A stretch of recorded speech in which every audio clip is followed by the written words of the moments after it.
The sterile hum of the hospital room was his only companion, a monotonous drone that had become the soundtrack of Charles Warrington's life for the past 3 months. He lay motionless in the crisp, white bed, eyes closed, breathing steady, the perfect picture of a man lost to a coma. But Charles wasn't lost. He was awake, every sense sharp, every word spoken around him absorbed like ink into paper. It was a lie he'd crafted with meticulous care, a millionaire faking a coma, not out of malice, but out of desperation to know the truth about the world he'd built. Charles Warrington, at 62, was a name synonymous with success. Real estate mogul, philanthropist, a man whose handshake could close million-dollar deals. His face had graced magazine covers, his name etched on university buildings. But behind the tailored suits and confident smiles was a gnawing void. Who were the people in his life really? His family, his friends, his employees, did they love him, or the wealth he represented? The question had haunted him for years, growing louder after his wife's death a decade ago. Eleanor had been his anchor, the one person he trusted implicitly. Without her, doubt had crept in, poisoning his relationships. The idea came to him one sleepless night, staring at the city skyline from his penthouse. A coma, a state where he could be present but invisible, a fly on the wall in his own life. He'd hear the unfiltered truth, raw, unpolished, unguarded. With his trusted lawyer, Margaret, and a discreet doctor, he orchestrated the plan. A car accident, a private hospital room, and a story fed to the press about a tragic collision. His only son, Daniel, was told the same lie. His business partners, his friends, the world, they all believed Charles Warrington was hovering between life and death. The first weeks were a revelation. Visitors came and went, their voices painting a mosaic of motives. Daniel, 35, sat by his bedside daily, his voice thick with guilt. "I should have called more, Dad. I was so caught up in the firm, I thought you were invincible." Charles's heart ached, hearing the regret he'd never known his son carried. But others were less kind. His CFO, Richard, muttered about stock prices and convenient timing for a takeover. Old friends reminisced about loans Charles had given, their tones hinting at relief he might never collect. Each word was a shard, cutting away the illusions he'd clung to. But it was the night nurse, Amara, who changed everything. Amara Okoye was 29, a first-generation Nigerian-American with a quiet strength that filled the room. She worked the graveyard shift at St. Augustine's, her soft footsteps a contrast to the day staff's brisk efficiency. Charles had noticed her early on, not just her competence, but her presence. She spoke to him as if he could hear, her voice warm, like a campfire on a cold night. At first, he thought it was protocol, a nurse's habit. But as the weeks passed, he realized it was something deeper. "Mr. Warrington," she'd say, adjusting his IV, "you must have seen so much in your life. All those fancy buildings with your name on them. Bet you've got stories." She'd chuckle, her accent a gentle lilt, and tell him about her day, small things, like the coffee shop running out of oat milk or her neighbor's cat sneaking into her apartment. Charles found himself waiting for her shifts, craving the normalcy she brought to his sterile world. One night, as rain tapped the window, Amara's voice grew softer. "You know, I read about you before I got this job. All those articles calling you a titan, a genius. But I bet you're just a person, like me, trying to figure out what matters." She paused, checking his chart. "My mom used to say, Amara, money buys medicine, but only love heals. I hope you've got people who love you, Mr. Warrington, not your wallet, but you." Her words hit like a thunderbolt. Charles's chest tightened, his carefully controlled breathing nearly faltering. He wanted to open his eyes, to tell her she was right, to tell her he was wrong, to tell her that he'd spent years searching for that kind of love. But he stayed still, bound by his deception, listening as she hummed a tune he'd later learn was a Yoruba lullaby. As days turned to weeks, and then months, Amara's stories grew more personal. She spoke of her life, her mother's death in a car crash when she was a teenager, her father's struggle to raise her in a new country. She talked about her dreams she'd deferred, medical school, a chance to work in global health, because she needed to support her younger brother, Kofi, now a college student. "He's so smart, Mr. Warrington, wants to be an engineer. I'm saving up so he doesn't have to worry about loans. Family's everything, you know." Charles listened, piecing together her life. Amara worked 16-hour weeks, volunteered at a free clinic, and still found time to bring him flowers from her tiny garden, Marigolds, she said, they symbolized resilience. She didn't know he could hear, yet she treated him with a dignity that pierced him. He began to see his own life through her eyes, a man who'd built towers but might have neglected the people closest to him. The turning point came on a quiet Tuesday night.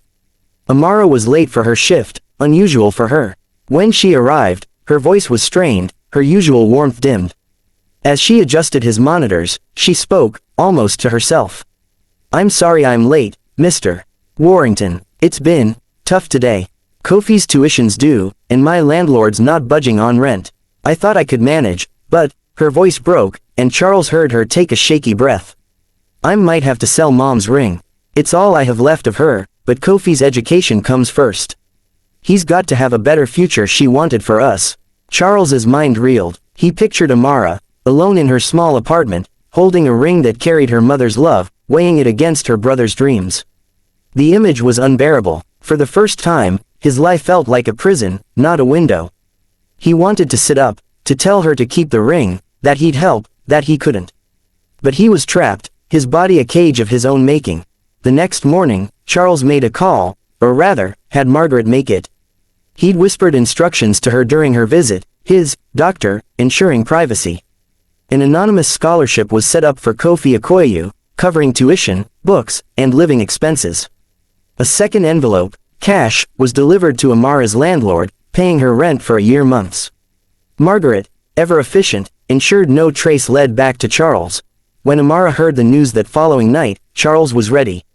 She'd come in quietly, as always, but her voice was different now, lighter, disbelieving. "Mr. Warrington, you wouldn't believe what had happened today. Someone paid Kofi's tuition. All of it, full. And my rent, too. I don't even know who, or why, but..." She laughed, a sound like bells, and Charles felt his eyes burn. "I'm keeping Mom's ring. I thought I'd have to let it go, but now, it's like the universe stepped in. Maybe it was Mom, huh?